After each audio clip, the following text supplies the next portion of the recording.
Tumeendelea kusikiliza ripoti mbalimbali za vyombo vya habari vya kimataifa kufuatia matukio yaliyojitokeza takriban miezi kadhaa iliyopita katika uchaguzi mkuu uliofanyika Oktoba 29 nchini Tanzania. Katika ripoti za vyombo vya habari vya kimataifa kama CNN, DW pamoja na BBC, Al Jazeera vimekuwa vikiainisha namna ambavyo kuna madai mbalimbali hasa vyombo vya ulinzi na usalama kuhusika na madai hayo ya ukiukwaji na mauaji ya watu katika matukio ya Oktoba 29, 2025 katika uchaguzi mkuu nchini Tanzania. Vyombo vya ulinzi na usalama vimekuwa vikitumiwa na vyombo vya habari vya kimataifa kwamba walihusika moja kwa moja kuwashambulia kwa risasi waandamanaji katika matukio ya Oktoba 29, vitendo ambavyo vilipelekea mauaji ya waandamanaji katika kuipinga serikali inayoongozwa na Daktari Samia Suluhu Hassan miezi kadhaa iliyopita.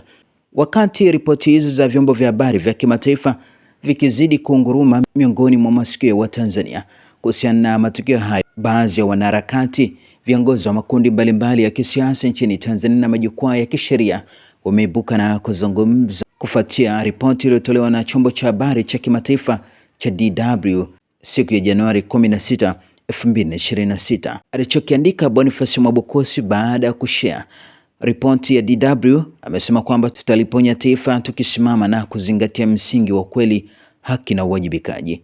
Tuache propaganda na ujanja.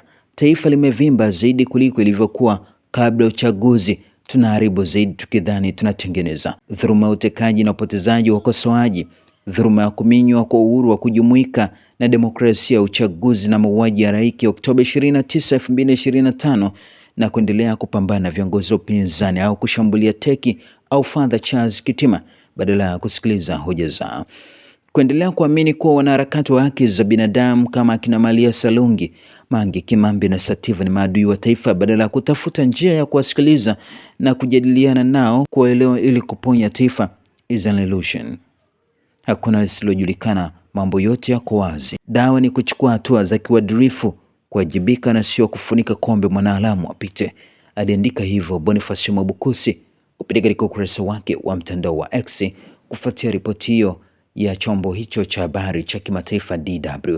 Ifahamike kwamba vyombo hivyo vya kimataifa vimekuwa vikiibuka na kuzungumzia juu ya matukio kadhaa yaliyojitokeza katika siku ya uchaguzi, huku serikali ya Tanzania inaongozwa na Daktari Samia Suluhu Hassan ambaye alishinda kwa takriban 98% katika uchaguzi uliopita, ikitangaza wazi kwamba kuna tume ambayo imeundwa na ambayo sasa inafanyia kazi yale yote yaliyotokea katika siku ya Oktoba 29 na siku zilizofuatia, kufuatia kuibuka kwa vurugu pamoja na maandamano yaliyosababisha maumivu makali kwa Tanzania, upotevu wa mali za umma na mali binafsi pamoja na mauaji ya watu katika maeneo mbalimbali hasa katika mikoa mikubwa kama Dar es Salaam, Mbeya, Mwanza na Arusha.